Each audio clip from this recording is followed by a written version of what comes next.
Have you ever poured your heart into a connection, only to feel like something still wasn't clicking? You gave your love, your time, your loyalty, but he still seemed distant, confused, or hard to read. The truth is, most women are taught what men say they want, but not what they actually crave on a psychological level. What if the things that move a man most deeply aren't physical, but emotional, invisible needs he doesn't know how to ask for, but pulls away without? This isn't about changing yourself for him. It's about finally understanding what builds real connection beneath his silence, his pride, or his fear of intimacy. And once you understand these 5 hidden desires, you'll stop trying to figure him out and start seeing what he truly needs, even when he can't say it. What he wants may surprise you, but it will change everything. Have you ever found yourself trying to prove your love to someone? Over-explaining, over-giving, staying available even when he withdraws, hoping he'll see how much you care. That instinct to chase, to earn his affection, often comes from a deeply human desire to feel seen, needed, and secure. But here's what most women don't realize. The more you chase, the less he feels the need to rise. This isn't because he doesn't care. It's because your chasing unintentionally feeds a part of him that's driven by ego, not emotional maturity. Psychologically, many men are wired to respond to value. A man wants to feel chosen by a woman who knows her worth, not one who sacrifices her boundaries to earn his love. When you chase, it signals to him, consciously or unconsciously, that he doesn't need to choose you because you've already chosen him completely, even without his effort. This creates a power imbalance, not because you're too much, but because he hasn't earned what you're giving. Men with emotional unavailability or fear of intimacy often crave validation, but they struggle to handle real vulnerability. Being chased feels good to their ego. It gives them attention without requiring depth. But that high wears off quickly and they start to pull away, not because you did something wrong, but because they were never fully open to connection in the first place. So here's the shift. Stop chasing, start choosing. Choosing means you express interest, but you don't beg. You open your heart, but not at the cost of self-respect. You allow love in, but you don't shrink to keep it. When a woman moves from proving to choosing, everything changes. She stops reacting to his breadcrumbs and starts observing his consistency. She stops trying to be enough and starts seeing whether he even wants to meet her there. And that's the moment he feels your value, not because you chased, but because you stepped back and gave him room to choose you or not. This isn't about playing games. It's about reclaiming your energy and letting love be mutual, not one-sided. You don't have to chase love. You are worthy of being chosen by someone who is emotionally ready, present, and clear. Let your stillness reveal his truth. Let your standards do the talking. Because when you know your worth, you'll never beg for someone to see it. Have you ever shared your heart with someone only to feel like he pulled away afterward, like he became colder the moment things got more real? Sounds the shoots. It's confusing. You finally let your guard down, you showed care, honesty, vulnerability, and instead of leaning in, he retreats, he doesn't communicate, he gets busy, and you're left questioning whether opening up pushed him away is what's actually happening. Many men have never been taught how to process emotional intimacy. From a young age, they've been conditioned to value strength, performance, and logic, but not vulnerability. So when emotional connection enters the room, especially with a woman who's emotionally intelligent, it can trigger discomfort, even fear. Why? Because deep intimacy asks him to face the parts of himself he's kept hidden. It asks him to feel what he's spent years avoiding: unworthiness, shame, or the fear that he won't be enough. Emotionally unavailable men are not always intentionally cruel. Often they simply don't have the emotional tools to sit in discomfort without shutting down. So instead of opening up, they emotionally retreat. Instead of saying, "This is hard for me," they say nothing at all. But here's where your power comes in.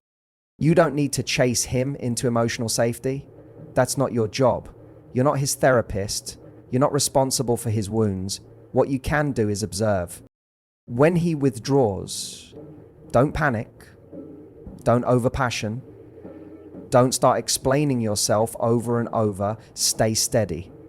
Let his behavior reveal whether he's capable of healthy connection or still avoiding it.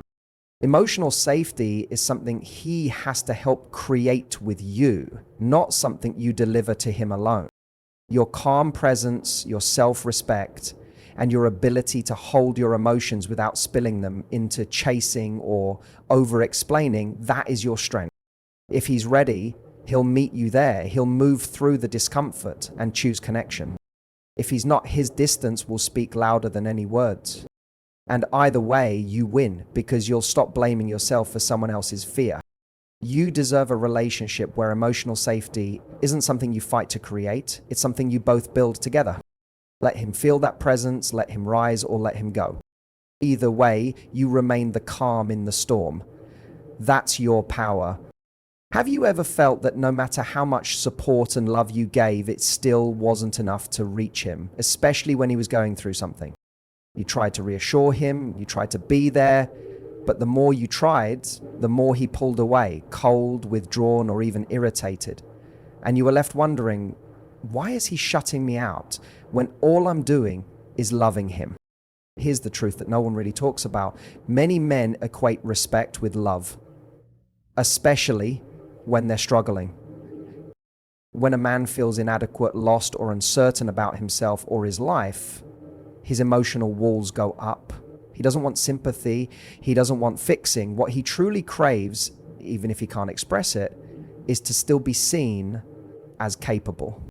This comes from deep social and psychological conditioning. From a young age, boys are taught that their value is in what they do, not who they are. So when life gets hard, career stress, emotional overwhelm, fear of failure, many men internalize that as personal weakness. And if they feel like your love comes with too much emotional caretaking, they unconsciously pull away to preserve their fragile sense of self. Here's where it becomes complicated. You care, you want to support him, but if your care comes across as healing him or solving things for him, it can make him feel even smaller. So what can you do? Respect his process, even when you don't fully understand it. That doesn't mean you stay silent or ignore your needs. It means you let him have his emotional space without chasing, pressuring, or making his avoidance about your worth. The most powerful thing you can offer in this moment is your steadiness. Let him know you believe in him, not because he's perfect, but because you're not judging his mess. Speak calmly, set boundaries clearly, and don't collapse into anxiety or over-explaining just to get him to come closer. Because when a man feels that you respect him through the storm, not by fixing him, but by seeing him as strong even in his weakness, that's when trust grows. But if he still runs, let him. Respecting someone doesn't mean you abandon yourself to hold them together. You deserve a love where mutual strength is honored, not one where you carry both people's emotional weight. Have you ever noticed how things feel amazing in the beginning, but the moment the relationship gets a little deeper, it starts to act distant, like commitment is a cage instead of a connection? It's not just you. This is one of the most common and deeply misunderstood emotional patterns in men. The truth is, many men associate relationships, especially committed ones, with loss of freedom. Not because they don't care, not because they don't love you, but because somewhere along the way they learn that closeness comes with a cost. The cost of their independence, identity, or control. This fear isn't always logical, it's emotional, and often rooted in a deeper fear of losing themselves once they let someone in. When a woman starts to emotionally rely on him more, to text more, expect more, need more reassurance, he may start to feel overwhelmed. Not because you're too much, but because he doesn't know how to be close without feeling like he's being consumed. He pulls back, not necessarily to hurt you, but to breathe, to remind himself that he still has space to be him. So what's the antidote? It's not to shrink yourself, and it's not to smother him either. It's to hold your own freedom. your own energy, your own space. The more you live your life with or without him, fully, joyfully, independently, the more emotionally safe the relationship becomes for him. Why? Because he doesn't feel the pressure to be your everything. He feels invited in, not trapped. Ironically, the more you release the need to control the closeness, the more naturally he moves toward it. This doesn't mean you ignore your needs. It means you stay rooted in your life, your passions, your values, while allowing space for love to grow without suffocation. He'll feel that. He'll feel the difference between being needed and being wanted. And that subtle shift is what draws him closer by choice, not obligation. Let the relationship be a space where both of you breathe, not just survive. You don't have to chase love or compromise who you are to keep it. The right man will value your independence, not fear it. And when he does, that's when you know he's ready. Have you ever seen a man slowly pull back, not with cruelty, but with quiet resignation, like he's convinced he's failing you before he's even really tried? You didn't attack him. You didn't demand too much. You simply expressed your feelings, your needs, your desires. But instead of leaning in, he started to act defeated, maybe even avoidant. And you wondered, why does love feel like pressure to him? This is more common than you think. Many men, especially those who are emotionally sensitive but emotionally unskilled, have an intense fear of failing in love.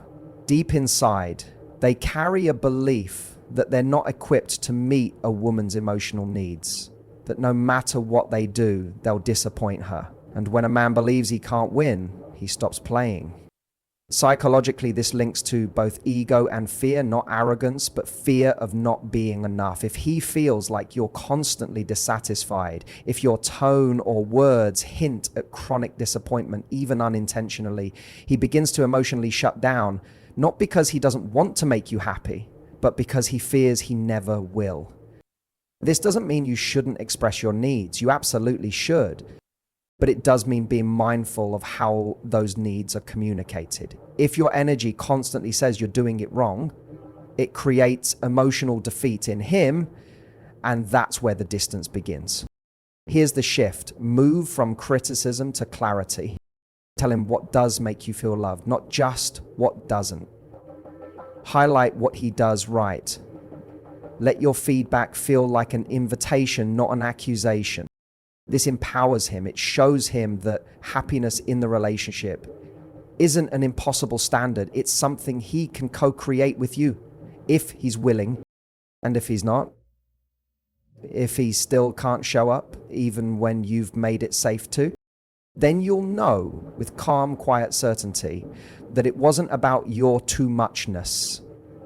It was about his unreadiness. You don't need to shrink your needs to keep a man. You just need the courage to express them with grace and the strength to walk away when someone refuses to rise. You're not here to be a puzzle he's afraid to solve. You're here to be deeply met. Let him rise or let him go. Either way, you stay whole.